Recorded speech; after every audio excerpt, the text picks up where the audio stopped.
Could your wandering mind be making you unhappy?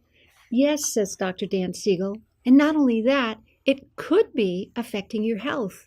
Here, Dan shares the one state of mind that promotes happiness and how it can be corrupted by wandering thoughts. Presence actually leads to happiness.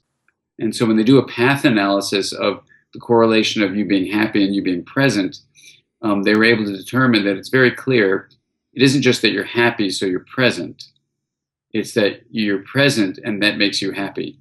And the opposite of presence then is something called mind wandering, which we really want to distinguish from intentionally, let's say, resting by a lake, or, if you go to Martha's Vineyard, like you just did, resting by the ocean and saying, I'm going to let my mind wander and just relax. That's not called, in the research terms, mind wandering, because you've intentionally let your mind be creatively coming up with new combinations that you don't control.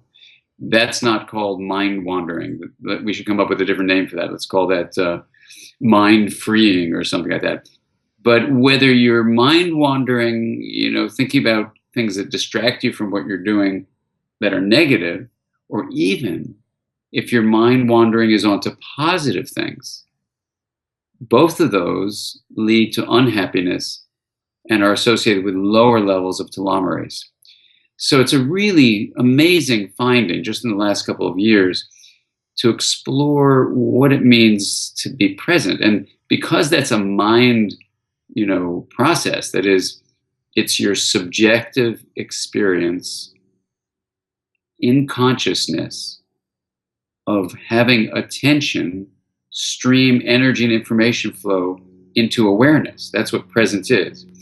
So rather than me thinking about what happened last week or worrying about what I'm going to do tomorrow, instead, I stay present and I'm thinking about you and I'm thinking about this helicopter flying over where I am now and hoping everyone can hear us.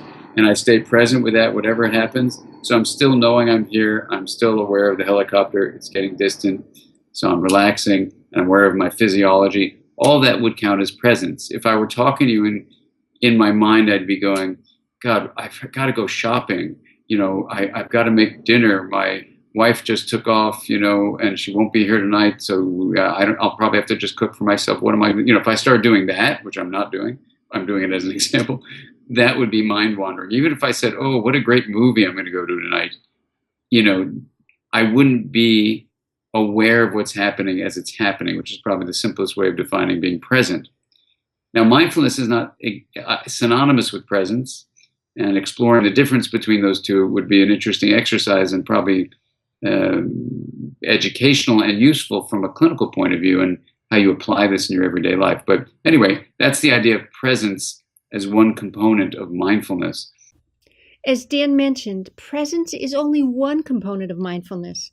Mindfulness is a powerful practice that can help clients boost resilience, optimize learning, and improve self-regulation. So now I'd like to hear from you. How have you used mindfulness practices in your work with clients? Please leave a comment below, and thanks for watching.